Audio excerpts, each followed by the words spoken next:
Financial Commissioner Sri Sanjay Mukherjee, Mrs. Mukherjee, former Financial Commissioner Mr. V. Shivkumaran, who is also the chief guest of today's function, former Financial Commissioner Sri A.V. Paulos, by far the senior most member of the IRAS family who is present here, and sir, we were probationers when you were the Financial Commissioner.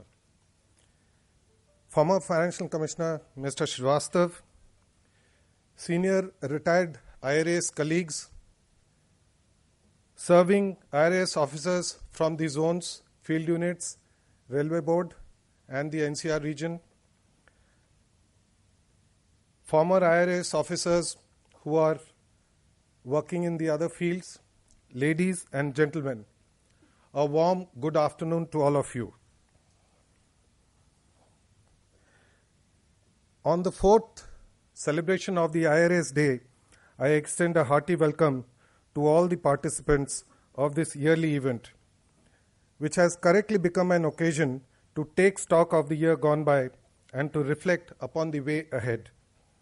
I am tempted to use the cliched phrase such as being at the crossroads, the need to discover a new paradigm and the like. But that would be unlike me. So I think I would do what I do best, speak the plain truth. It is my firm belief that the first step to be taken in any reflection is towards the acceptance of the ground realities. For it is only from this vantage point that any viable solution has the possibility of emerging. So let's begin by taking stock of the challenges faced by us as a service.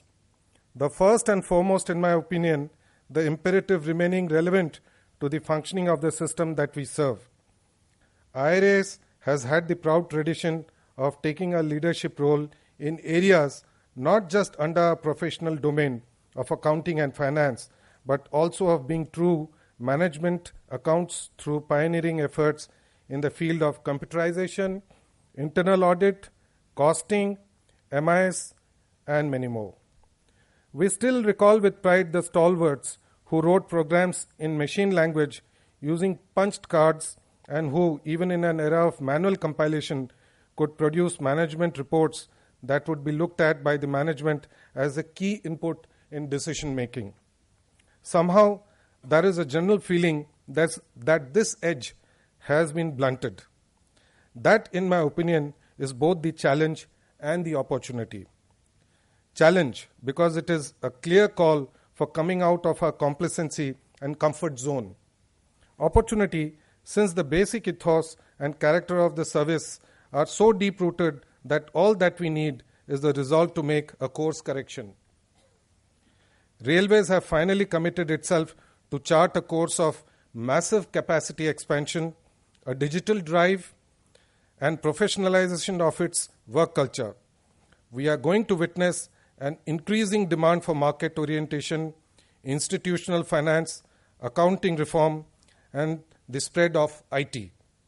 To rise to this challenging task and to become a functional part of the new order, we need to enhance and sharpen our skills, occupy center stage in areas of our traditional competence, and at the same time keep in focus the need to ensure long-term viability of the great system that we serve. We are indeed ideally placed to do so.